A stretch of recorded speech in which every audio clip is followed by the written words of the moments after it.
Namaku Rara. Aku hanya seorang perempuan biasa, bukan siapa-siapa, hanya gadis yatim piatu yang sejak kecil sudah terbiasa hidup dalam kesederhanaan. Mungkin karena itu aku tak pernah punya banyak mimpi muluk-muluk tentang hidup. Bagiku, bisa makan sehari-hari, punya rumah meski kecil, dan orang yang tulus mencintaiku, itu sudah lebih dari cukup. Dan semua itu aku dapatkan ketika aku bertemu dengan Aldi, lelaki sederhana yang kemudian menjadi suamiku. Kami menikah tanpa pesta megah, tanpa pelaminan indah, bahkan tanpa riasan tebal yang biasa dipakai pengantin. Hanya akad nikah di masjid desa, disaksikan beberapa tetangga, dan doa-doa yang tulus dari mereka yang hadir. Bagi kami, itu sudah cukup. Aku ingat betul senyum Aldi saat pertama kali menyematkan cincin sederhana di jariku, cincin perak yang dia beli dari hasil kerja kerasnya sebagai buruh serabutan di pasar. Maaf ya, Ra, cincin ini sederhana sekali. Aku janji suatu hari nanti bisa belikan kamu yang lebih bagus, ucapnya dengan mata berkaca-kaca. Aku menggenggam tangannya erat. Tidak perlu cincin emas atau berlian, Mas. Yang penting aku punya suami yang baik, yang sayang sama aku. Itu sudah jadi hadiah terindah. Aldi memelukku erat di depan saksi pernikahan kami. Sejak saat itu, hidupku terasa begitu lengkap. Hari-hari setelah pernikahan berjalan begitu cepat. Kami tinggal di rumah kecil peninggalan almarhum orang tuaku, rumah tua berdinding papan dengan atap seng yang sering bocor kalau hujan deras. Meski begitu, rumah itu penuh dengan canda dan tawa kami. Aku mengurus rumah, memasak, mencuci, sekaligus mencoba berjualan gorengan di depan rumah untuk menambah penghasilan. Aldi bekerja sebagai kuli angkut di pasar, kadang juga menerima pekerjaan membetulkan motor tua milik tetangga. Uang yang kami dapat tidak banyak, tapi cukup untuk makan dan menabung sedikit demi sedikit. Malam-malam kami sering habiskan dengan bercanda sambil makan nasi dengan lauk sederhana. Mas, kamu nggak capek angkat-angkat karung di pasar? Tanyaku suatu malam sambil menuangkan air putih ke gelasnya. Aldi tersenyum, wajahnya terlihat lelah tapi matanya penuh semangat. Capek sih capek, Ra. Tapi capeknya hilang kalau pulang lihat kamu nungguin aku di rumah. Rasanya semua kerja keras ini nggak sia-sia. Aku hanya bisa tersenyum malu. Memang beginilah hidup kami. Mungkin bagi orang lain terlalu susah, terlalu pas-pasan, tapi bagi kami, kebahagiaan tidak diukur dari berapa banyak uang di dompet. Kebahagiaan kami lahir dari rasa syukur dan cinta yang kami punya satu sama lain. 3 bulan setelah pernikahan, aku mulai merasa tubuhku berbeda. Mudah lelah, sering mual, dan terlambat datang bulan. Aku memberanikan diri memeriksa ke bidan desa. Selamat ya, Mbak Rara. Kamu positif hamil, usia kandungannya sekitar 6 minggu, kata bidan sambil tersenyum. Aku hampir menangis bahagia. Sepulang dari klinik, aku menunggu Aldi di teras rumah dengan hati berdebar. Begitu dia datang, aku langsung menyodorkan hasil tes dan berkata pelan, "Mas, sebentar lagi kamu bakal jadi ayah." Mata Aldi membesar, lalu tubuhnya gemetar. Dia memelukku erat sekali, bahkan sampai aku nyaris tak bisa bernapas. Ya Allah, Ra, ini kabar paling indah dalam hidupku. Terima kasih, Ra, terima kasih. Malam itu, kami berdua menangis bahagia. Rasanya segala kesulitan hidup menjadi tidak berarti dibandingkan kabar bahwa sebentar lagi kami akan menjadi orang tua. Waktu berjalan begitu cepat. Perutku semakin membesar, kandungan semakin kuat. Aldi semakin giat bekerja. Dia selalu bilang ingin memastikan aku dan bayi dalam kandungan sehat. Tapi seiring waktu, kekhawatiran itu mulai muncul. Aku ingat betul malam ketika usia kandunganku sudah memasuki 7 bulan. Kami duduk berdua di dapur kecil kami, hanya ditemani lampu minyak karena listrik padam. Mas, aku membuka percakapan dengan suara pelan. Aldi menoleh sambil menatap wajahku. Sebentar lagi aku lahiran. Biayanya cukup besar. Kita belum punya tabungan yang cukup. Suaraku tercekat, hatiku dipenuhi rasa cemas. Aldi terdiam lama, menunduk, seolah sedang menghitung sesuatu di kepalanya. Lalu ia menghela napas panjang. Iya, Ra, aku juga mikir itu. Tabungan kita masih jauh dari cukup. Aku nggak mau nanti kamu kesulitan pas lahiran. Aku menggenggam tangannya. Kita jalani saja, Mas. Rezeki anak pasti ada. Allah pasti tolong. Namun aku bisa melihat kekhawatiran besar di matanya. Malam itu, Aldi tidak bisa tidur. Dia bolak-balik di kasur, wajahnya penuh pikiran. Beberapa hari kemudian, Aldi bicara serius padaku. Rah, aku udah mikir matang-matang. Aku harus pergi ke kota, cari kerja yang lebih baik. Di sini gajiku nggak cukup buat biaya persalinanmu nanti. Aku terkejut. Mas, tapi tinggal 1 bulan lagi aku melahirkan. Kalau kamu pergi, siapa yang dampingin aku? Aldi menggenggam tanganku erat. Aku janji, aku nggak lama. Aku bakal kirim uang tiap bulan. Kamu bisa tinggal sama Sari dulu, dia udah aku titipin buat jagain kamu. Tolong percayain aku ya, Rah. Aku nggak mungkin tega ninggalin kamu. Hatiku hancur, tapi aku tahu Aldi melakukan ini karena rasa tanggung jawabnya. Aku hanya bisa mengangguk sambil menahan tangis. Malam itu aku menangis dalam pelukan Aldi. Aku takut dia benar-benar pergi dan tak pernah kembali. Hari keberangkatan Aldi ke kota menjadi hari yang paling berat dalam hidupku. Aku mengantarnya sampai terminal bus, perutku yang besar membuat langkahku lambat. Aldi membawa 1 tas ransel dan beberapa bekal seadanya. Rah, jaga diri baik-baik ya. Jangan terlalu capek. Jangan banyak pikiran. Ingat, aku pergi bukan karena nggak sayang kamu, tapi justru karena aku sayang banget sama kamu dan anak kita, ucapnya sambil mengusap perutku. Air mataku jatuh tak terbendung. Aku percaya sama Mas. Jangan lupa kabarin aku, jangan lupa pulang. Aldi mengangguk. Ia mencium keningku lama sekali sebelum akhirnya naik ke bus. Dari jendela, ia melambaikan tangan sambil tersenyum, meski matanya jelas berkaca-kaca. Aku berdiri di terminal sampai bus itu hilang dari pandangan. Hatiku perih, seolah separuh jiwaku ikut pergi bersama bus itu. Sejak hari itu, aku mulai menghitung hari. Setiap malam aku berdoa semoga Aldi baik-baik saja di kota, semoga dia benar-benar bisa pulang membawa kabar baik. Hari-hari setelah kepergian Aldi begitu sepi.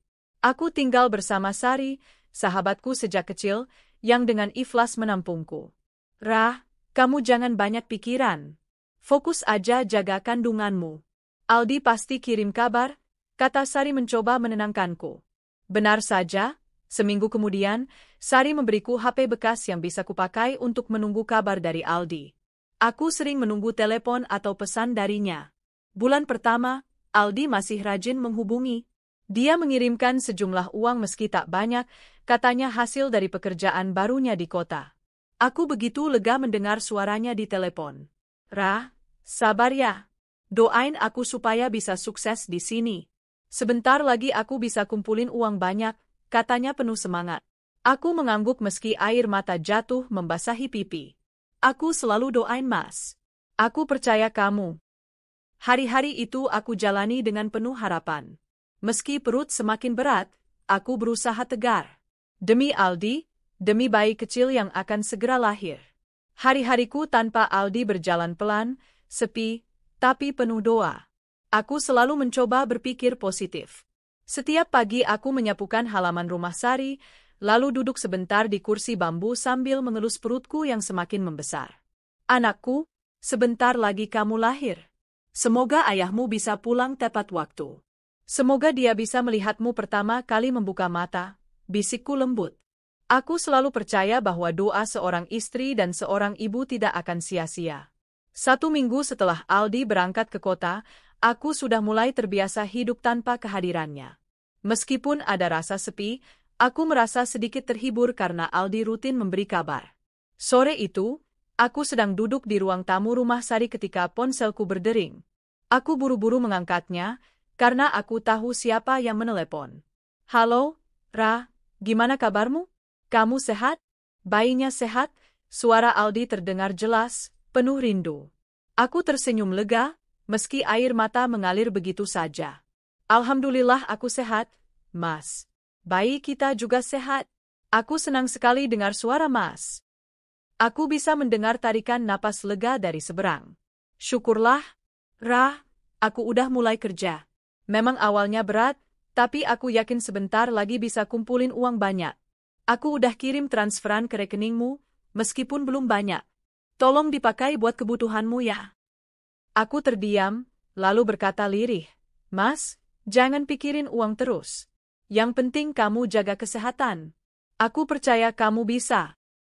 Hari itu aku merasa tenang. Malamnya aku tidur dengan senyum, membayangkan Aldi sedang berusaha keras di kota demi aku dan anakku. Waktu terus berjalan. Usia kandunganku masuk 8 bulan. Perutku semakin besar, langkahku semakin berat, tapi aku tetap berusaha semangat. Aldi masih rutin memberi kabar, meskipun kadang hanya lewat pesan singkat. Ra, maaf ya malam ini aku nggak bisa telepon lama. Kerjaanku lagi padat. Kamu jangan begadang, istirahat yang cukup. Aku menatap layar ponsel dengan senyum pahit. Aku rindu mendengar suaranya lama-lama, rindu bercanda, rindu mendengar tawanya. Tapi aku mencoba mengerti, mungkin benar dia sibuk bekerja. Kadang aku berbicara dengan perutku sambil tersenyum. Dengar ya, nak, ayahmu sedang berjuang untuk kita. Kalau kamu lahir nanti, kamu harus jadi anak yang hebat, supaya ayahmu bangga. Sari yang melihatku sering berbicara sendiri hanya tersenyum. Ra, kamu itu memang istri setia banget ya. Doamu buat Aldi nggak pernah putus. Aku mengangguk sambil menahan air mata.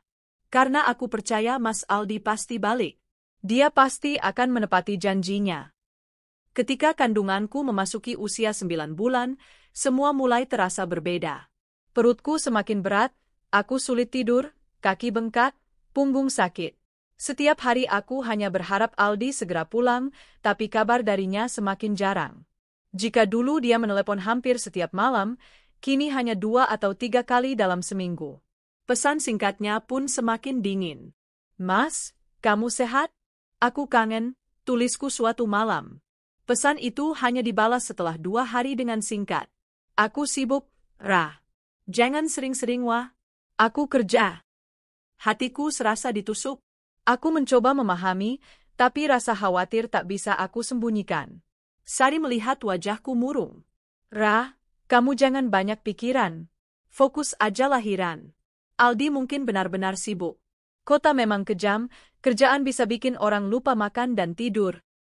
Aku mengangguk, meski dalam hati ada rasa ganjil. Kenapa dulu dia sempat-sempatnya menelpon setiap hari, tapi sekarang semakin sulit? Malam itu, rasa sakit mulai datang. Perutku mulas hebat, keringat dingin bercucuran. Aku tahu waktunya sudah dekat. Aku panik, berulang kali mencoba menelepon Aldi menggunakan ponsel Sari. Nada sambung terdengar, tapi tak ada jawaban. Berkali-kali aku coba, hasilnya sama. Akhirnya aku menulis pesan panjang. Mas, aku mau lahiran sekarang.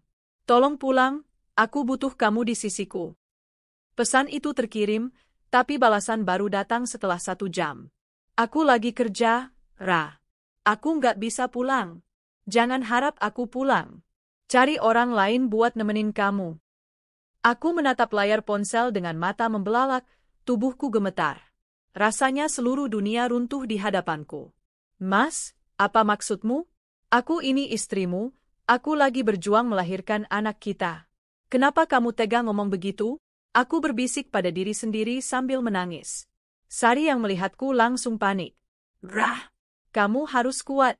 Jangan banyak mikir Aldi dulu. Ayo kita ke bidan sekarang. Aku dibawa Sari ke bidan desa. Rasa sakit makin kuat, tubuhku lemah. Aku hanya bisa menangis di ranjang persalinan. Mas, aku butuh kamu, rintihku di antara rasa sakit. Tapi yang ada hanya Sari yang menggenggam tanganku erat. Ayo Rah, kamu bisa. Demi bayimu. Aku di sini, aku nggak akan ninggalin kamu. Tangisan, jeritan, doa, dan akhirnya, suara tangisan bayi yang pecah di ruangan itu. Selamat, Mbak Rara. Anakmu laki-laki, sehat, kata bidan sambil tersenyum. Aku menangis keras sekali. Bukan hanya karena bahagia, tapi juga karena luka yang tak bisa aku ungkapkan. Seharusnya Aldi ada di sini, melihat anaknya lahir, mendengar tangis pertama buah hati kami. Tapi dia tidak ada. Dia memilih meninggalkanku. Sari menggendong bayiku sebentar lalu memberikannya padaku. Rah, ini anakmu. Lihat betapa gantengnya dia. Kamu harus kuat demi dia. Aku memeluk bayi mungil itu erat-erat. Air mata mengalir deras, membasahi pipinya. Maafkan ibu, nak. Ayahmu nggak ada di sini. Tapi ibu janji, ibu akan jaga kamu apapun yang terjadi. Hari-hari setelah melahirkan penuh perjuangan. Badanku masih lemah, tapi aku harus menyusui, mengganti popok, menenangkan bayi yang menangis. Aldi tak pernah memberi kabar lagi setelah pesan dingin itu. Aku masih berharap, mungkin suatu hari dia menyesal dan pulang. Tapi minggu demi minggu berlalu, tidak ada telepon, tidak ada uang kiriman, tidak ada tanda-tanda. Sari selalu ada di sisiku. Dia menemaniku begadang, membantuku mencuci pakaian bayi, bahkan sering menghiburku. Rah, kamu jangan nangis terus. Kamu harus bahagia, supaya bayimu juga tumbuh bahagia. Aku hanya bisa mengangguk. Dalam hatiku masih ada sedikit harapan. Setiap malam aku berdoa, ya Allah, jika memang Aldi masih jodohku, kembalikan dia. Tapi jika tidak, beri aku kekuatan untuk membesarkan anakku sendiri. Hari demi hari berlalu, hingga usia bayiku 3 bulan. Aldi benar-benar hilang tanpa kabar. Semua teleponku tidak pernah diangkat lagi. Pesan-pesanku hanya centang 1 atau 2, tak pernah dibalas. Hati kecilku mulai sadar. Aldi bukan sibuk. Dia memilih pergi. Dia meninggalkan aku dan anak kami. Rasa sakit itu jauh lebih perih daripada rasa sakit melahirkan. Luka di hatiku menganga, dan aku tahu aku harus belajar menerima kenyataan. Aku menatap bayi mungilku yang tertidur pulas di pangkuan. Mulai hari ini, nak, kamu hanya punya aku. Ayahmu mungkin sudah melupakan kita. Tapi ibu janji, kamu nggak akan kekurangan kasih sayang. Aku mengelus pipi bayiku, sambil menahan tangis. Malam itu aku memutuskan, meski tanpa Aldi, aku akan bertahan. Aku akan membesarkan anakku dengan segala kemampuan yang aku punya. Dan disitulah, perjalanan baruku sebagai seorang ibu tunggal dimulai. Malam itu aku duduk di kursi kayu di teras rumah Sari, mengayun perlahan bayi mungilku yang terlelap di gendongan kain. Angin malam berhembus pelan, membawa dingin yang menusuk tulang. Aku menatap wajah polos anakku, alisnya tipis, hidung mungilnya mirip sekali dengan Aldi. Dadaku sesat. Bayi ini lahir dari cinta, tapi cinta itu kini terasa seperti belati. Aldi tak pernah lagi memberi kabar.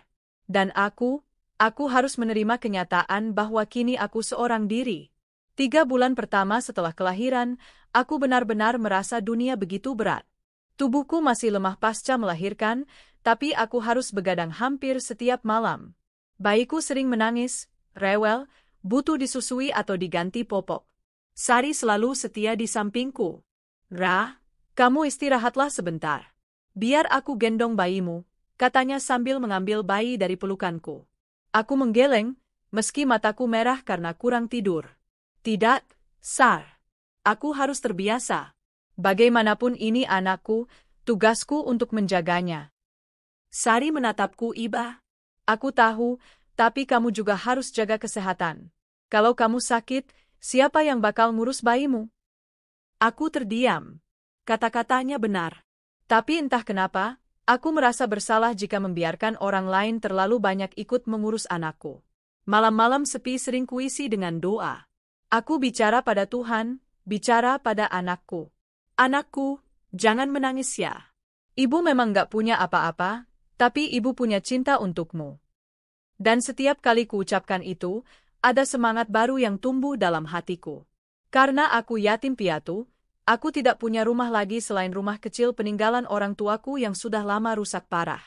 Setelah menikah, aku sempat tinggal di sana bersama Aldi, tapi setelah dia pergi, aku benar-benar tak sanggup. Rumah itu bocor, dindingnya lapuk, tak layak dihuni dengan bayi kecil. Sari dengan murah hati menampungku. Rah, kamu jangan sungkan. Aku anggap kamu saudaraku sendiri. Selama aku ada, kamu dan bayimu nggak akan kelaparan. Aku menahan air mata. Sar, aku nggak tahu gimana harus balas kebaikanmu. Jangan mikir balas budi. Cukup kamu kuat, itu sudah bikin aku lega, jawabnya sambil tersenyum. Meski begitu, dalam hati aku merasa bersalah. Aku tidak bisa terus-terusan bergantung pada Sari. Aku harus bangkit, harus mencari cara agar aku dan anakku bisa hidup mandiri.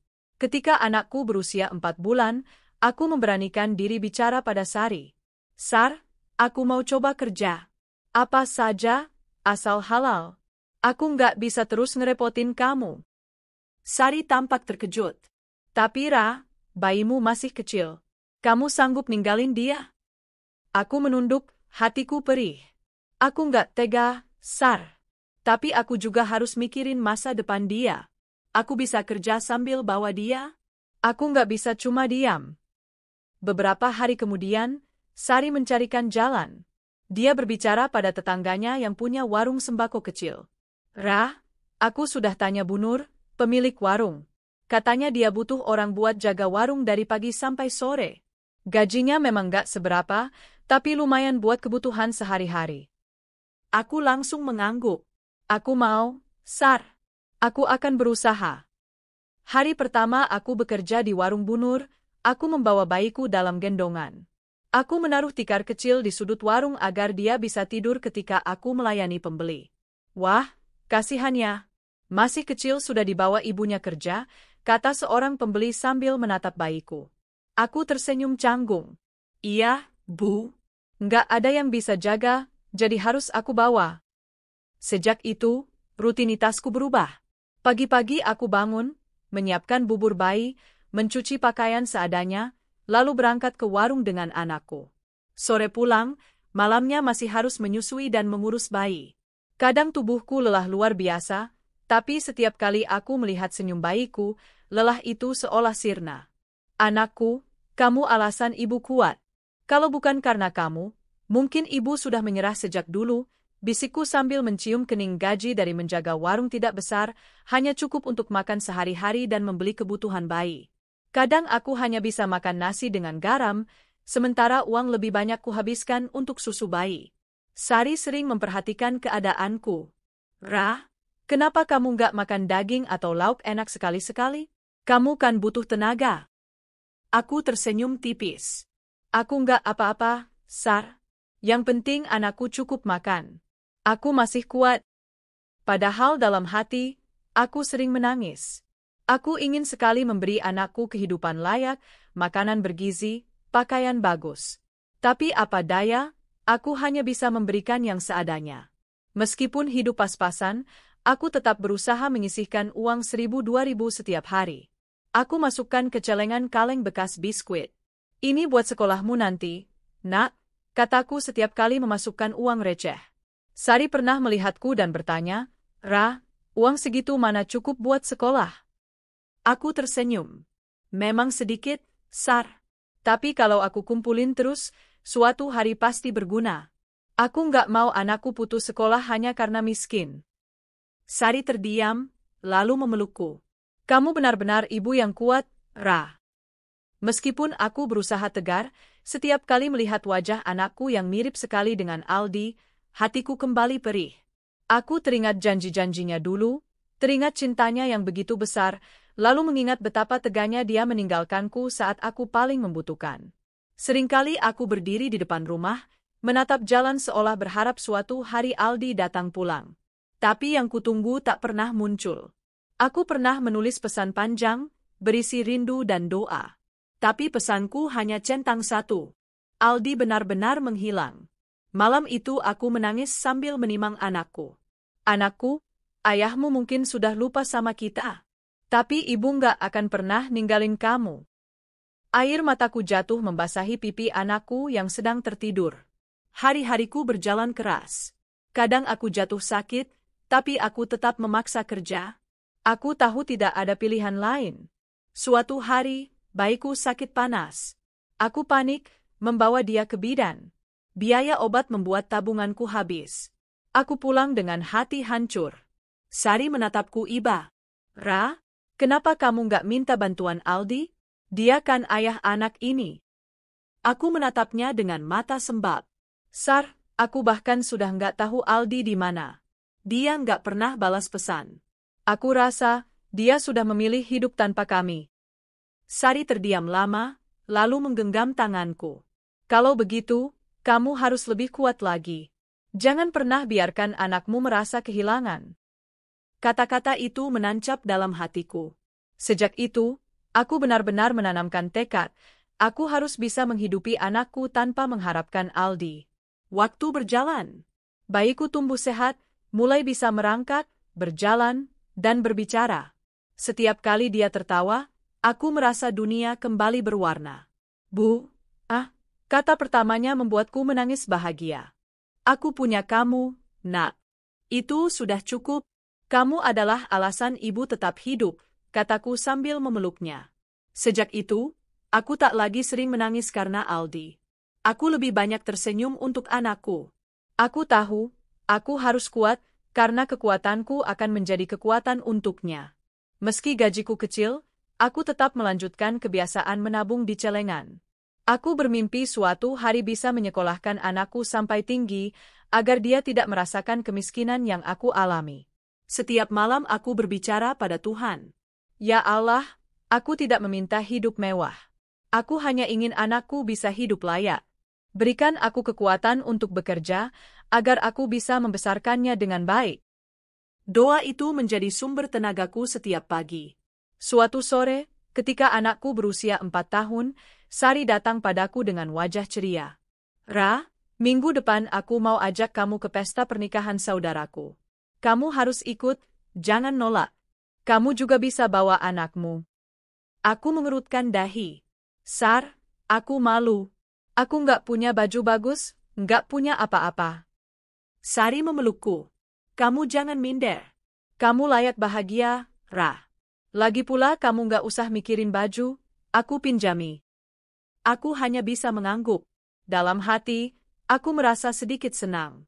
Sudah lama aku tidak pergi ke acara besar, mungkin ini saatnya aku keluar sebentar dari rutinitas penuh lelah. Tapi aku tidak pernah menyangka, undangan sederhana itu akan mengubah hidupku selamanya. Hari itu langit cerah sekali, seolah sedang merayakan sesuatu. Tapi bagiku, justru hari itu menjadi awal dari badai besar yang mengguncang hidupku untuk kedua kalinya. Aku masih ingat jelas, Sari datang pagi-pagi sambil membawa kantong plastik berisi pakaian. Rah, ayo siap-siap.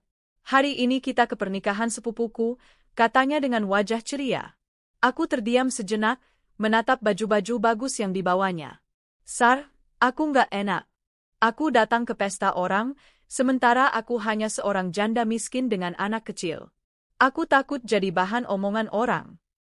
Sari mendekat, menggenggam tanganku erat. Rah, kamu itu bukan siapa-siapa?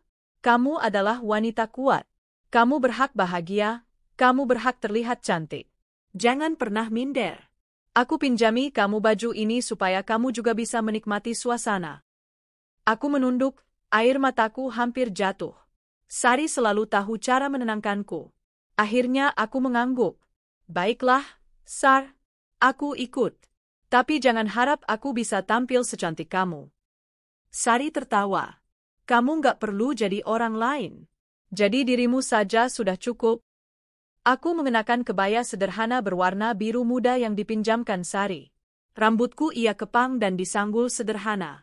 Sari bahkan membubuhkan sedikit bedak dan lipstik di wajahku. Lihat, kamu cantik sekali, Ra. Kalau ada yang bilang kamu jelek, itu pasti matanya rusak.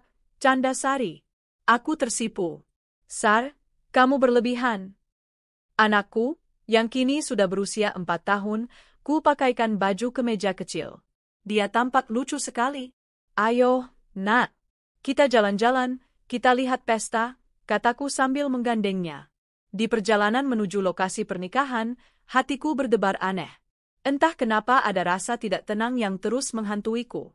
Ketika sampai di rumah besar tempat pesta berlangsung, aku tertegun. Rumah itu megah sekali, jauh berbeda dengan rumah-rumah sederhana di kampung kami. Tenda besar berdiri di halaman, kursi-kursi tersusun rapi, dan dekorasi mewah terpampang di setiap sudut.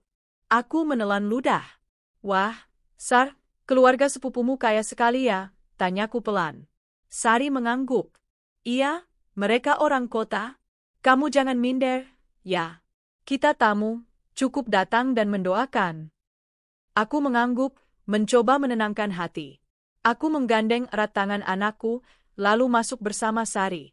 Musik gamelan mengalun pelan, para tamu duduk rapi menunggu prosesi akad. Suasana hikmat terasa. Aku ikut duduk di deretan belakang bersama beberapa tamu lain. Ketika penghulu mulai memimpin prosesi akad nikah, semua orang hening. Penghulu bertanya dengan lantang, "Apakah saudara bersedia menikahkan?" Lalu, suara itu terdengar. Suara berat, tegas, dengan logat yang tidak asing bagiku. Suara yang dulu setiap malam menemaniku lewat telepon, suara yang selalu memanggil namaku dengan penuh cinta. Aku terima nikahnya. Aku tercekat. Tubuhku gemetar hebat. Wajahku pucat seketika.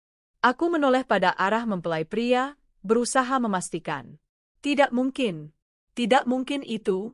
Tapi semakin aku perhatikan, semakin jelas. Itu dia. Itu Aldi. Suamiku. Lelaki yang dulu berjanji akan selalu menjagaku, yang meninggalkanku saat aku hamil tua, yang tak pernah pulang lagi. Aku hampir pingsan. Aku berdiri perlahan, melangkah maju beberapa langkah agar lebih jelas melihat. Sari yang duduk di sampingku langsung menarik lenganku. "Ra, kamu kenapa? Wajahmu pucat sekali." Aku berbisik, suaraku nyaris tak terdengar. "Sar, itu Al." Sari menatapku dengan mata melebar. "Apa? Kamu yakin?" Aku mengangguk, air mata mengalir deras di pipi. Di depan sana, Aldi mengenakan jas mahal, wajahnya penuh senyum bahagia. Dia tampak gagah, jauh berbeda dengan sosok suami sederhana yang dulu kutinggalkan. Di sampingnya berdiri seorang wanita cantik dengan gaun pengantin mewah, wajahnya anggun dan penuh kebahagiaan. Itu adalah pengantin wanita. Dan dari bisik-bisik tamu, aku tahu wanita itu adalah sepupu Sari. Dunia seolah berhenti berputar. Aku ingin berteriak, ingin menghentikan semua ini. Tapi suaraku tercekat di tenggorokan. Aku hanya bisa menatap Aldi dengan mata penuh luka.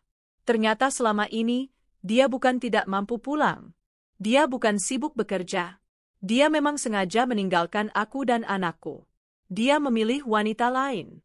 Hatiku hancur berkeping-keping. Aku menggenggam tangan anakku erat-erat. Dia menatapku bingung. "Ibu, kenapa nangis?" tanyanya polos. Aku terisak, memeluknya erat. "Tidak apa-apa, Nak. Ibu hanya sakit hati." Setelah ijab kabul selesai, aku tidak tahan lagi. Aku maju perlahan, membawa anakku. Langkahku gemetar, tapi hatiku penuh amarah dan luka. Sari mencoba menahanku. "Ra, jangan bikin keributan di sini." Aku menggeleng keras. "Tidak, Sar. Aku harus tunjukkan kebenarannya. Orang-orang harus tahu siapa Aldi sebenarnya." Semua mata tertuju padaku saat aku melangkah mendekati pelaminan. Aldi yang sedang duduk bersama istrinya tampak kaget begitu melihatku. Wajahnya pucat sesaat, lalu berubah tegang. Aku berdiri di depannya, sambil menunjuk anakku. "Aldi, lihat ini. Ini anakmu. Anak yang kamu tinggalkan sejak dalam kandungan." Kerumunan langsung riuh. Orang-orang berbisik, beberapa ternganga kaget. Mempelai wanita menoleh ke Aldi dengan wajah bingung. "Mas, apa maksudnya ini?" Aldi berdiri, mencoba tetap tenang. "Kamu salah orang. Aku tidak kenal dia." Aku menatapnya dengan mata penuh air mata. "Jangan bohong, Aldi. Aku istrimu. Aku Rara, istri yang kamu tinggalkan saat hamil. Dan ini anakmu, darah dagingmu." Keributan makin besar. Orang-orang mulai saling berbisik. Keluarga mempelai wanita menatap Aldi dengan tatapan penuh pertanyaan. "Aldi, apa benar ini istrimu?" tanya salah satu paman mempelai wanita dengan nada keras. Aldi tampak panik, tapi kemudian wajahnya berubah dingin. Dia menatapku tajam. "Kamu jangan sembarangan, Rara. Kamu yang menghancurkan pernikahan kita dulu. Kamu yang berselingkuh. Makanya aku tinggalkan kamu. Jangan fitnah aku di sini." Aku terbelalak. "Apa? Aku selingkuh? Aldi, kamu gila. Kamu yang tinggalkan aku saat aku melahirkan. Kamu yang gak pernah kembali. Jangan balikkan fakta." Tapi orang-orang mulai berbisik, sebagian percaya pada Aldi. Mempelai wanita menangis, Keluarganya marah, suasana semakin kacau. Hatiku hancur berkeping-keping. Bukan hanya ditinggalkan, aku juga difitnah di depan banyak orang. Aku tidak bisa lagi berharap Aldi kembali. Dia sudah menjadi orang lain, monster yang tega mengorbankan istri dan anaknya demi wanita lain dan harta. Aku menatapnya terakhir kali dengan mata penuh kebencian. Aldi, aku pernah mencintaimu setulus hati. Aku pernah percaya padamu sepenuh jiwa. Tapi kamu balas dengan pengkhianatan dan fitnah. Ingat baik-baik, aku tidak akan diam. Aku akan balas semua ini. Aku akan buktikan bahwa kamu salah. Suatu hari nanti, kamu akan menyesal telah merendahkan aku. Aku berbalik, menggandeng anakku, meninggalkan pesta yang kini penuh kekacauan. Sari menyusulku, wajahnya penuh cemas. Ra, maafkan aku nggak tahu kalau pengantinnya Aldi. Aku menggeleng, air mata terus mengalir. Bukan salahmu, Sar. Aku yang harus kuat. Mulai hari ini, aku berjanji, aku akan bangkit. Aku akan membalas semua yang Aldi lakukan padaku. Malam itu aku tak bisa tidur. Aku hanya duduk di ranjang kecil, menatap anakku yang tertidur pulas. Hatiku penuh amarah, tapi juga rasa sakit yang tak terlukiskan. Anakku, maafkan ibu. Ibu nggak bisa kasih ayah yang baik untukmu. Tapi ibu janji, ibu akan berjuang mati-matian supaya kamu tidak direndahkan. Kita akan buktikan bahwa kita bisa hidup bahagia tanpa Aldi. Aku mengusap pipi anakku sambil menahan tangis. Sejak malam itu, hatiku berubah. Aku bukan lagi Rara yang lemah dan pasrah. Aku adalah Rara yang terluka, tapi punya tekad untuk bangkit. Aku tahu, jalan di depan akan sulit, tapi aku tidak akan menyerah. Aku akan menatap masa depan dengan berani. Dan suatu hari nanti, aku akan membuat Aldi menunduk malu di hadapanku. Malam setelah pernikahan itu, aku masih terisak di kamar kecil yang kutempati bersama anakku. Sari duduk di sampingku, mengusap punggungku pelan. Ra, kamu harus sabar. Orang yang zolim pasti ada balasannya, kata Sari, berusaha menenangkan. Aku menutup wajah dengan kedua tanganku. Sar, aku bisa tahan ditinggalkan. Aku bisa tahan hidup miskin. Tapi difitnah, itu yang paling sakit. Aku tidak pernah selingkuh. Aku menjaga kehormatan rumah tangga kami meskipun aku ditinggal sendirian saat hamil. Kenapa dia bisa tega membalikkan fakta? Sari menghela napas panjang. Aldi sudah berubah, Ra. Dia bukan laki-laki yang dulu kamu cintai. Sekarang matanya buta karena harta dan wanita. Aku menatap anakku yang sedang tidur di tikar. Wajah mungilnya begitu damai, tak tahu apa-apa tentang beban ibunya. Hatiku mencubit perih. Demi anakku, Sar, aku tidak akan diam. Aku harus bangkit. Aku harus buktikan kalau aku bukan seperti yang dia katakan.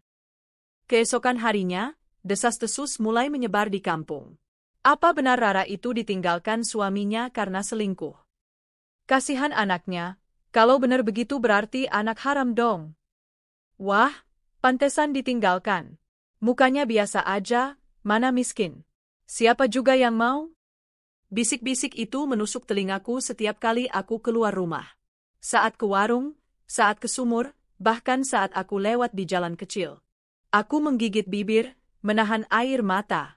Ingin sekali aku berteriak membela diri, tapi aku tahu percuma. Aldi sudah menanamkan fitnah, dan orang lebih suka percaya pada cerita buruk daripada kebenaran. Anakku juga mulai merasakan dampaknya. Saat bermain dengan anak-anak lain, ada yang mengejek. Itu anak nggak punya bapak? Katanya bapaknya ninggalin ibunya karena ibunya nakal. Aku melihat anakku menangis, berlari ke pelukanku. Hatiku hancur. Aku mengusap rambutnya. Jangan dengarkan mereka, Nak. Kamu anak yang baik. Kamu anak yang suci. Ibu akan selalu ada untukmu. Malam itu aku menangis sejadi-jadinya, tapi di tengah tangis, hatiku semakin keras. Aku harus pergi dari kampung ini. Aku harus mulai hidup baru di kota. Kalau aku tetap di sini, aku dan anakku akan terus diinjak-injak. Sari menatapku kaget saat aku mengutarakan niatku. Ra, kamu yakin mau ke kota? Kamu di sini aja sudah susah, apalagi di kota? Siapa yang bantu kamu di sana? Aku menggenggam tangannya. Sar, aku nggak punya pilihan. Aku nggak bisa terus hidup di bawah bayang-bayang fitnah Aldi. Aku harus buktikan kalau aku bisa sukses, kalau aku bisa bangkit. Aku ingin anakku punya masa depan yang lebih baik. Sari menunduk, matanya berkaca-kaca. Aku nggak rela kalau kamu pergi. Tapi kalau itu yang terbaik, aku dukung. Aku doakan kamu berhasil, Rah. Aku tersenyum tipis. Doamu kekuatanku, Sar. Kamu satu-satunya yang selalu ada buatku. Beberapa minggu setelahnya, aku mulai menabung lebih keras. Aku bekerja di warung tetangga dari pagi sampai malam, mengumpulkan sedikit demi sedikit uang untuk ongkos ke kota. Aku juga menjahit baju-baju lama orang untuk mendapat tambahan uang. Setiap receh kusimpan dengan hati-hati. Sari juga membantuku diam-diam. Dia sering menyelipkan uang ke tasku. Saat aku protes, dia hanya tersenyum. Anggap saja ini bekal untuk perjalananmu. Jangan ditolak, Ra. Aku ikhlas. Aku menatapnya dengan air mata haru. Terima kasih, Sar. Aku nggak tahu bagaimana hidupku tanpa kamu. Akhirnya, setelah cukup uang terkumpul, aku memutuskan pergi. Malam sebelum keberangkatan, aku duduk lama di depan rumah kecil Sari. Angin malam berhembus pelan, membawa segala kenangan pahit dan manis. Besok, hidupku akan berubah. Aku tidak tahu apa yang menantiku, tapi aku siap. Pagi itu, aku menggandeng anakku menuju terminal. Hanya ada satu tas besar berisi pakaian dan sedikit perbekalan. Sari mengantar sampai ke bus. Dia memelukku erat. Ra, jaga dirimu baik-baik di sana. Jangan lupa kabari aku kalau sudah sampai. Ingat, kamu tidak sendirian. Aku selalu mendoakanmu. Aku terisak dalam pelukannya. Sar, terima kasih untuk semua yang kamu lakukan. Aku janji suatu hari nanti aku akan kembali dengan keadaan berbeda. Aku akan membuat Aldi menyesal pernah meninggalkanku. Bus pun berangkat, perlahan meninggalkan terminal. Aku menatap keluar jendela, melihat wajah Sari yang semakin jauh. Air mataku mengalir, tapi di baliknya ada tekad yang semakin kuat. Perjalanan panjang membawaku ke kota besar. Hiruk-pikuk jalanan, gedung-gedung tinggi, dan keramaian membuatku terintimidasi. Aku menggandeng anakku erat. Jangan takut, Nak. Kita akan baik-baik saja. Aku tinggal sementara di rumah kontrakan kecil yang kutemukan lewat kenalan Sari. Biayanya murah, tapi kondisinya sempit. Hari-hariku diisi dengan mencari pekerjaan. Aku melamar ke toko-toko, restoran kecil, bahkan menjadi buruh cuci. Sayangnya, banyak yang menolak karena aku membawa anak. Tapi aku tidak menyerah. Aku terus berusaha, hingga suatu hari aku diterima bekerja sebagai staf administrasi di sebuah perusahaan besar. Selamat bergabung, Bu Rara, kata manajer HRD sambil menyerahkan surat kontrak. Air mataku hampir jatuh. Terima kasih, Tuhan. Ini awal baru untukku dan anakku. Meski aku mulai bekerja, luka hatiku belum sembuh. Setiap kali melihat pasangan suami istri di jalan, aku teringat Aldi. Setiap kali anakku bertanya tentang ayahnya, dadaku terasa sesak. Namun, alih-alih melemahkan, luka itu berubah menjadi api semangat. Aldi menganggap aku lemah. Dia akan lihat nanti. Aku akan berdiri di atas kaki sendiri. Aku akan buktikan bahwa aku tidak butuh dia.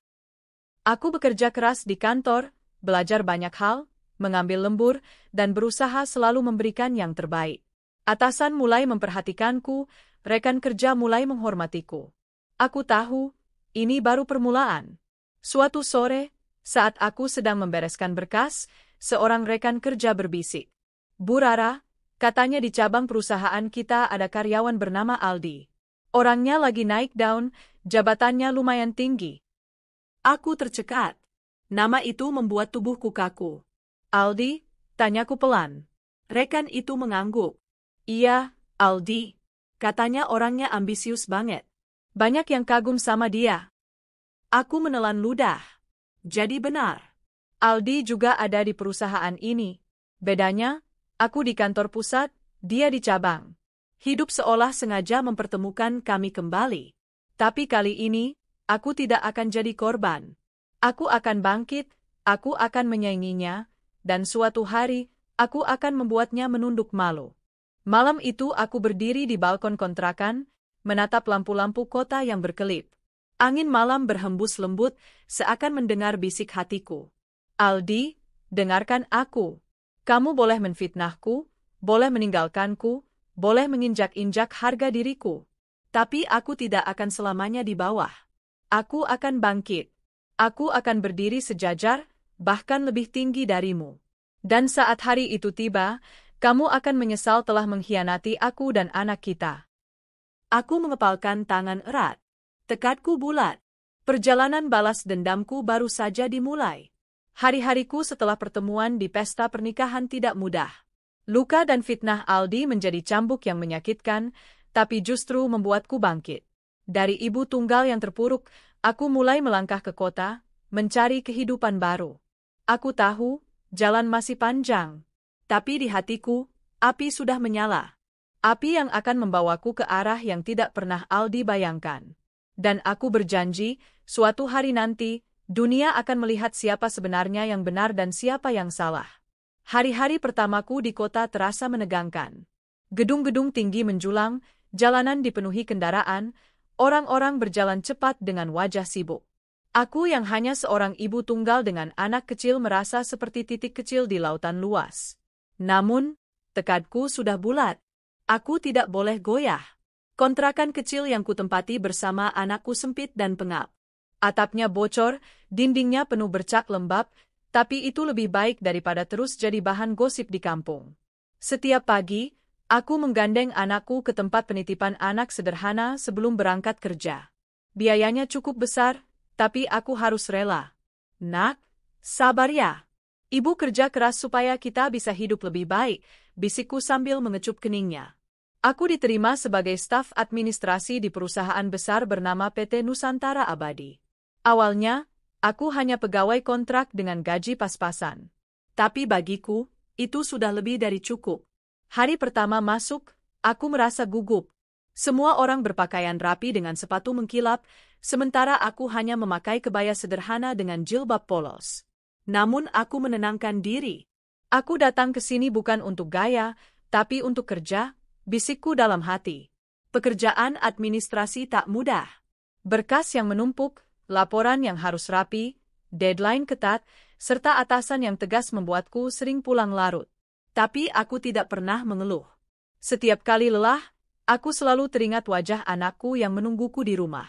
Awal-awal, banyak rekan kerja meremehkanku. Kasihannya, janda bawa anak kerja di sini. Kuat enggak ya? Bisik mereka. Ada juga yang sinis. Pasti nanti kalau capek dikit langsung resign. Aku hanya tersenyum dan membiarkan mereka berkata apa saja. Aku tidak punya waktu untuk membalas, aku harus fokus membuktikan diriku. Hari demi hari, aku belajar cepat. Aku menanyakan hal-hal yang tidak ku mengerti, mencatat dengan detail, dan selalu berusaha lebih teliti dari orang lain. Aku bahkan rela lembur tanpa dibayar, sekadar memastikan pekerjaanku sempurna. Perlahan, hasil kerjaku mulai diperhatikan atasan. Bagus, Rara. Laporanmu rapi sekali, kata manajerku suatu hari. Aku menunduk hormat. Terima kasih, Pak. Saya hanya berusaha sebaik mungkin. Di dalam hati, aku berdoa, Tuhan, terima kasih sudah memberiku kesempatan. Meski pekerjaanku mulai stabil, bayangan masa lalu tetap menghantui. Suatu sore, aku mendengar kabar dari rekan kerja bahwa di cabang perusahaan ada seorang karyawan bernama Aldi yang sedang naik daun. Namanya sering disebut karena prestasi kerjanya. Jantungku berdegup kencang. Aldi, lagi-lagi aku harus mendengar namanya. Ternyata dia juga bekerja di perusahaan ini. Tubuhku gemetar. Jadi hidup benar-benar ingin mempertemukan aku dan dia lagi, bisikku.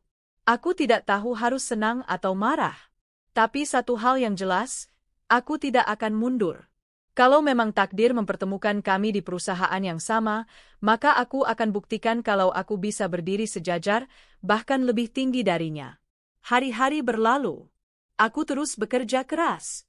Hingga suatu ketika, aku dipanggil untuk membantu dalam sebuah rapat besar bersama direktur utama.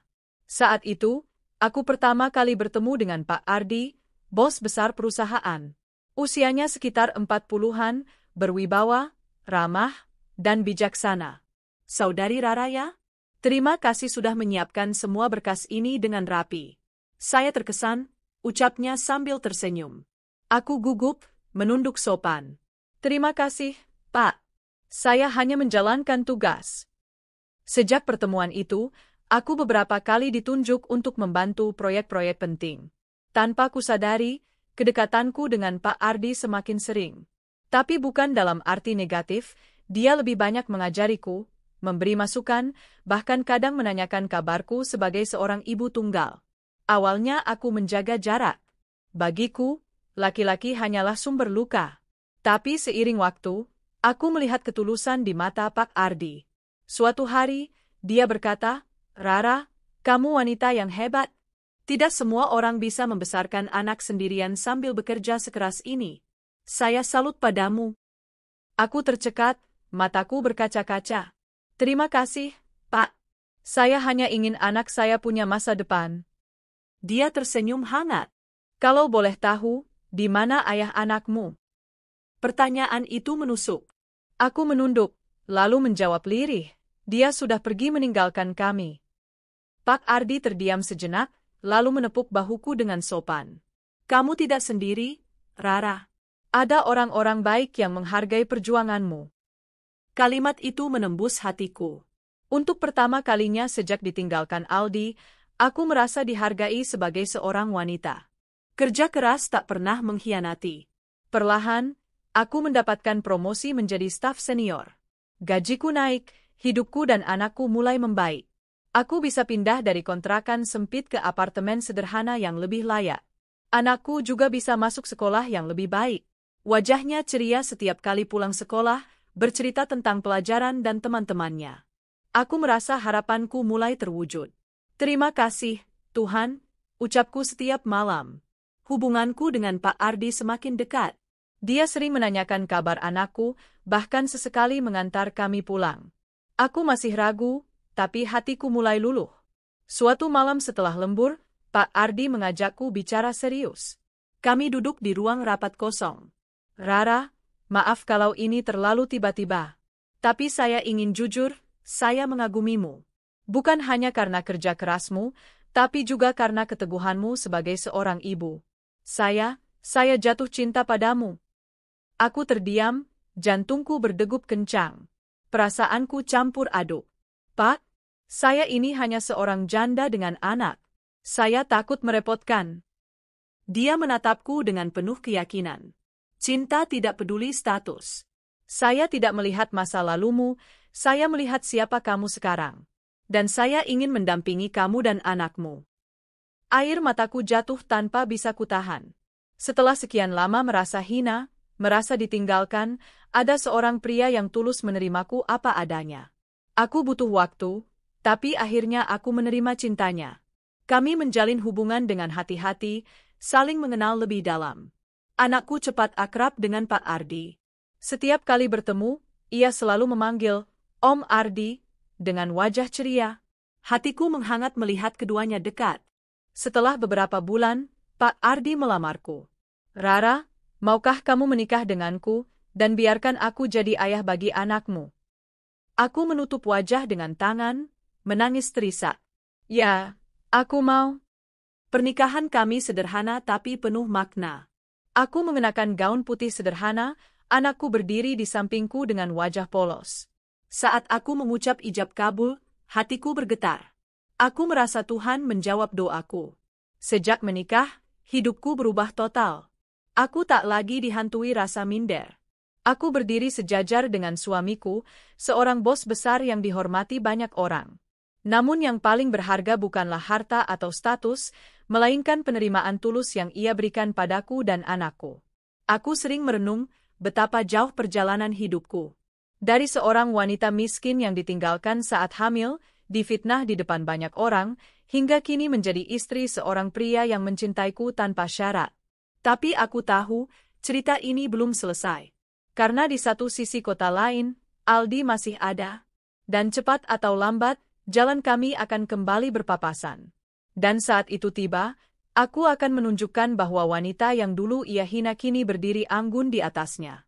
Lampu-lampu kristal bergemerlapan di ballroom Hotel Bintang 5. Musik klasik mengalun lembut, tamu-tamu berdandan elegan memenuhi ruangan.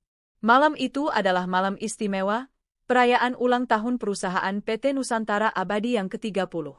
Aku berdiri di samping Ardi, suamiku, yang malam ini tampil gagah dengan jas hitam rapi. Tangannya menggenggam tanganku erat, sementara tangan satunya menuntun anakku yang kini berusia 5 tahun. Kami bertiga tampak seperti keluarga kecil bahagia, berpakaian serasi dan penuh wibawa. Aku bisa merasakan banyak mata memandang ke arahku. Aku yang dulu hanyalah staf administrasi sederhana kini berdiri anggun di sisi bos besar perusahaan. Aku menarik napas panjang. Malam ini, malam yang akan mengubah segalanya, bisikku pada diri sendiri. Aku tahu Aldi ada di ruangan ini. Dia kini menjabat kepala cabang salah satu unit perusahaan. Namanya sering disebut-sebut karena prestasi, tapi aku juga tahu sisi gelapnya. Hatiku berdebar, tapi bukan karena takut. Ada rasa getir, ada luka lama yang kembali terbuka, tapi di atas semua itu ada tekad untuk membalas semua fitnah dan penghinaan yang pernah dia lakukan. Aku menoleh pada Ardi. Dia tersenyum hangat padaku. Tenang saja, sayang. Malam ini kamu tak perlu takut. Kamu tidak sendiri. Aku mengangguk pelan. Aku siap. Acara dimulai dengan pidato para petinggi. Setelah beberapa sambutan, nama Aldi disebut. Saudara Aldi, kepala cabang yang berprestasi, silakan maju ke panggung menerima penghargaan, kata MC. Aku menegakkan tubuh, menatap lurus ke arah panggung. Dan saat itu, mataku bertemu dengan matanya.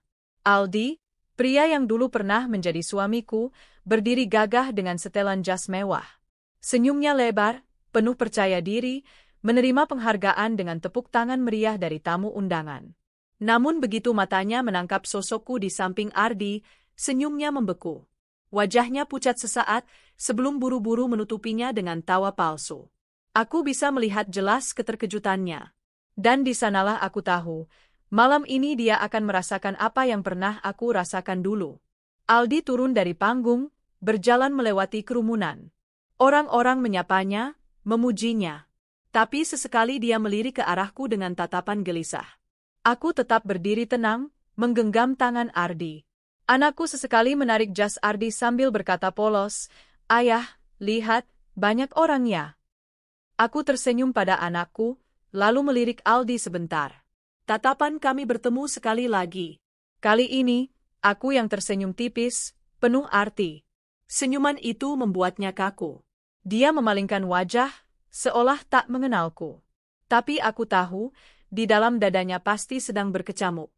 Setelah acara makan malam dimulai, Ardi mengajakku berkeliling. Banyak tamu yang ingin berkenalan denganku. Aku menjaga wibawa, berbicara sopan, tersenyum, dan memperkenalkan diriku sebagai istri direktur utama. Di tengah keramaian, Aldi akhirnya memberanikan diri mendekat. Dia tersenyum kaku. "Selamat malam, Pak Ardi." "Selamat malam juga, Bu Rara," katanya, lidahnya terdengar kaku menyebut namaku. Ardi menyambutnya hangat. "Ah, Aldi, prestasimu luar biasa. Selamat atas penghargaanmu." Aldi mengangguk, matanya sesekali melirikku. Aku hanya tersenyum sopan, meski di dalam hati api dendam masih menyala. "Terima kasih, Pak," jawabnya. "Saya tidak menyangka akan bertemu dengan Bu Rara di sini." Aku menatapnya lurus. "Dunia ini sempit, Aldi. Apa yang kau tinggalkan dulu, kini berdiri kembali di hadapanmu." Wajahnya menegang. Aku bisa melihat peluh dingin di dahinya. Tak lama, Sari, temanku yang dulu banyak menolongku, juga hadir di pesta itu. Dia kini bekerja di bagian lain perusahaan. Saat melihatku, dia tersenyum lebar. "Rara? Ya Allah, cantik sekali kamu malam ini," katanya sambil memelukku. Aku tersenyum. "Terima kasih, Sar. Semua berkat kerja keras dan doa." Aldi yang berdiri di dekat kami tampak semakin gelisah. Sari memandangnya tajam. "Oh, jadi ini orangnya ya? Yang dulu meninggalkanmu saat hamil, lalu memfitnahmu di depan orang banyak." Beberapa tamu yang mendengar bisikan itu mulai menoleh. Suasana sekitar mendadak berubah hening. Aldi mencoba tertawa kecil. Itu tidak benar. Jangan dengarkan gosip. Aku menatapnya tajam. Gosip? Kau lupa, Aldi? Kau yang menyebarkan fitnah bahwa aku selingkuh. Kau yang pergi meninggalkanku saat aku melahirkan sendirian.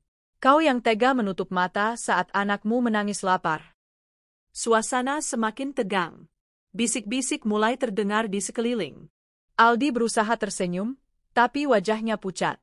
Rara, kita jangan bicarakan ini di sini. Ini tempat kerja, bukan? Aku memotong tegas. Tempat kerja atau bukan, kebenaran tetaplah kebenaran. Kau boleh lari dari aku dulu, Aldi, tapi kau tidak bisa lari dari kenyataan. Ardi menepuk bahuku pelan, memberi isyarat agar aku tenang. Tapi aku bisa merasakan dia juga mendukungku. Beberapa direktur lain yang mendengar percakapan kami mulai berbisik. Apa benar? Aldi pernah meninggalkan istrinya? Dia menelantarkan anak. Aldi tampak semakin terpojok. Dia mencoba menutupi dengan tawa canggung, tapi suaranya terdengar palsu. Dan seakan tak cukup, bagian audit perusahaan secara kebetulan mengumumkan temuan baru malam itu. Ada dugaan korupsi dana operasional di salah satu cabang. Semua orang menoleh ke arah Aldi, karena cabang yang dimaksud adalah cabang yang dia pimpin. Aldi terperangah. Itu, pasti ada kesalahan, teriaknya. Tapi bukti sudah ada. Dokumen ditampilkan di layar proyektor. Nama Aldi tercantum jelas sebagai pihak yang menandatangani transaksi mencurigakan. Orang-orang bergemuruh. Bisikan semakin keras. Jadi benar, dia bukan hanya suami yang buruk, tapi juga karyawan yang curang. Aku menatapnya dengan dingin. Kebenaran selalu menemukan jalannya, Aldi. Kau bukan hanya meninggalkan aku, tapi juga menipu banyak orang. Kini semua terbongkar. Wajah Aldi merah padam. Peluh bercucuran di keningnya. Semua orang kini menatapnya dengan pandangan merendahkan. Dia mencoba mencari pembelaan, tapi suaranya tercekat. Istrinya yang baru, saudara temanku dulu, berdiri di sudut ruangan, menutup wajah dengan syal, malu tak terkira. Aku memandangnya sebentar, lalu berkata lirih namun tegas, beginilah rasanya, Aldi. Kau dulu membuatku malu di depan orang banyak dengan fitnahmu. Kini giliranmu yang merasakannya. Aldi hanya terdiam, tak mampu berkata apa-apa. Ardi menggenggam tanganku erat, menuntunku berdiri lebih tegak. Istriku adalah wanita yang kuat, dan saya bangga memilikinya. Berbeda dengan pria yang tak tahu arti tanggung jawab. Tepuk tangan bergema di ruangan. Orang-orang berdiri, memberi penghormatan padaku dan Ardi. Aku menunduk sedikit, menahan air mata bahagia. Bukan karena dendamku terbalas semata, tapi karena aku akhirnya bisa berdiri dengan kepala tegak. Aldi dan istrinya dipersilakan meninggalkan ruangan, diiringi tatapan sinis para tamu. Nama baiknya hancur, jabatannya dipertaruhkan, dan wajahnya penuh malu. Sementara aku berdiri sebagai pemenang. Malam itu, aku pulang dengan hati lega. Di dalam mobil, anakku tertidur di pangkuanku. Ardi menggenggam tanganku, menatapku penuh cinta. Sayang, kau sudah membuktikan segalanya. Kau tidak perlu lagi menoleh ke belakang, katanya lembut. Aku tersenyum. Ya, aku tidak akan menoleh lagi. Yang lalu biarlah berlalu. Tapi aku tak akan pernah lupa, dari luka itulah aku menemukan kekuatan.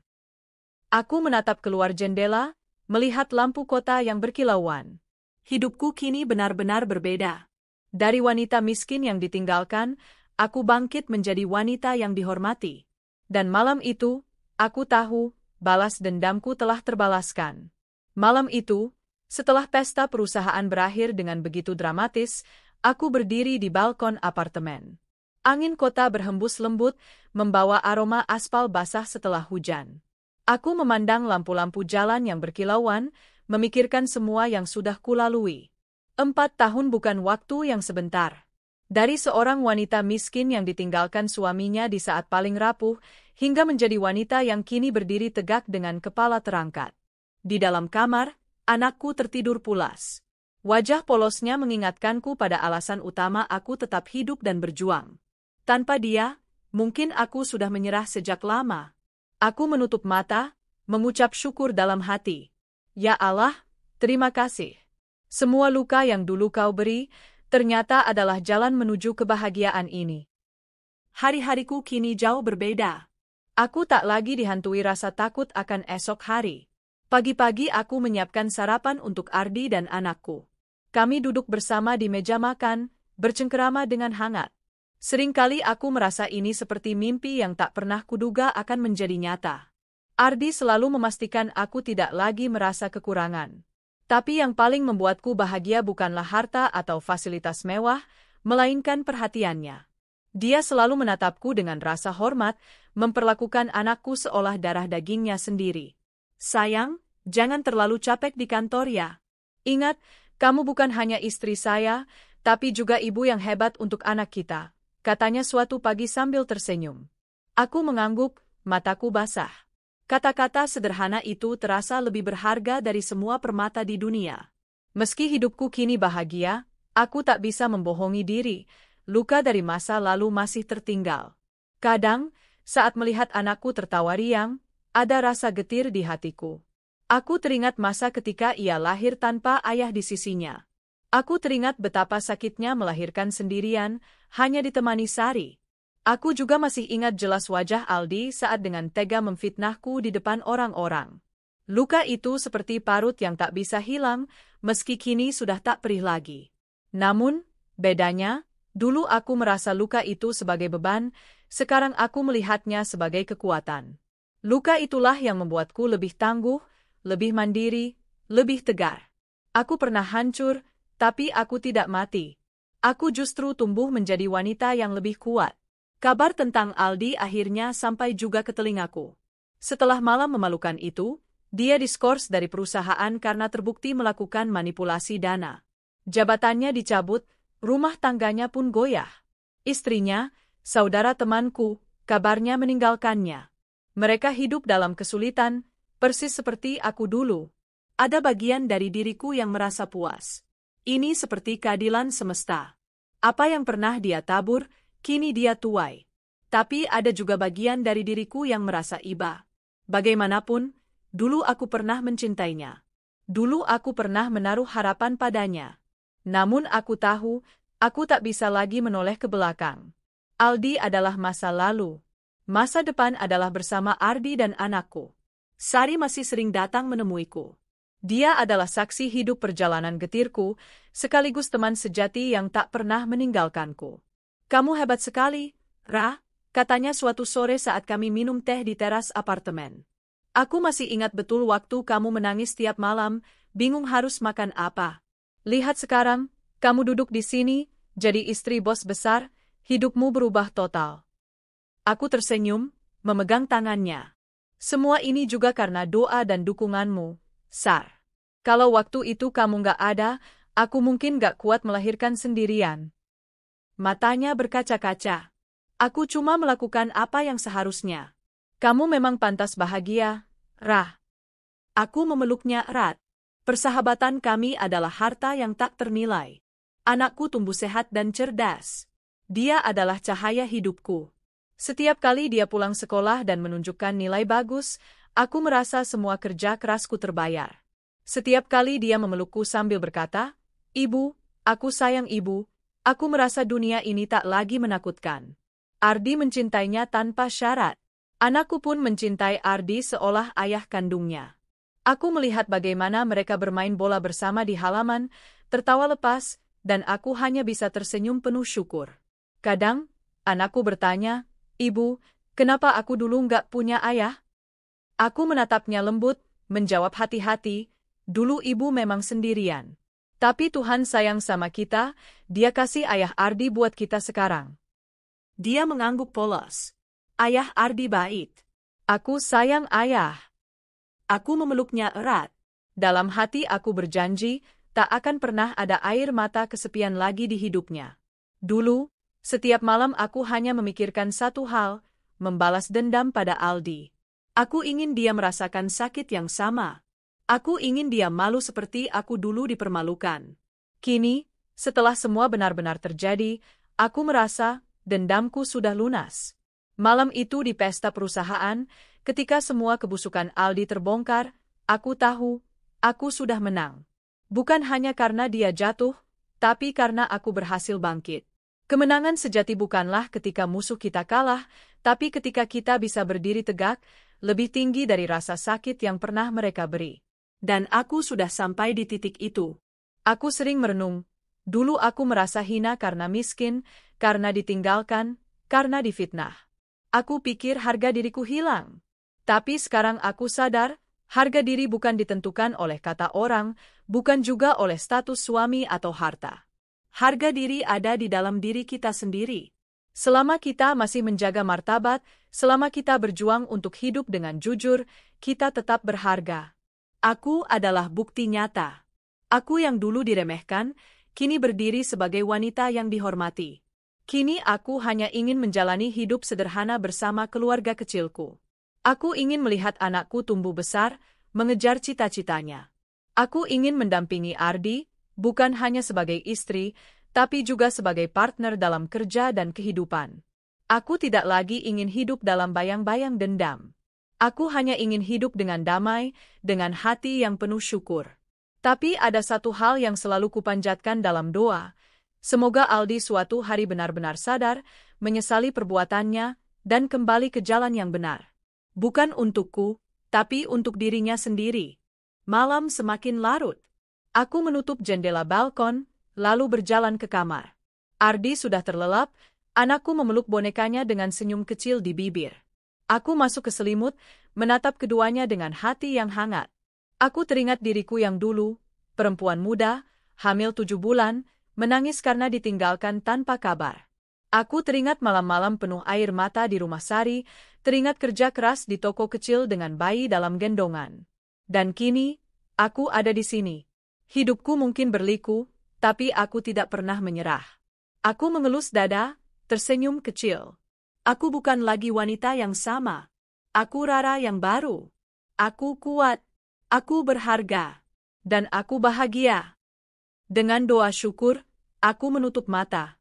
Untuk pertama kalinya dalam hidup, aku benar-benar merasa damai.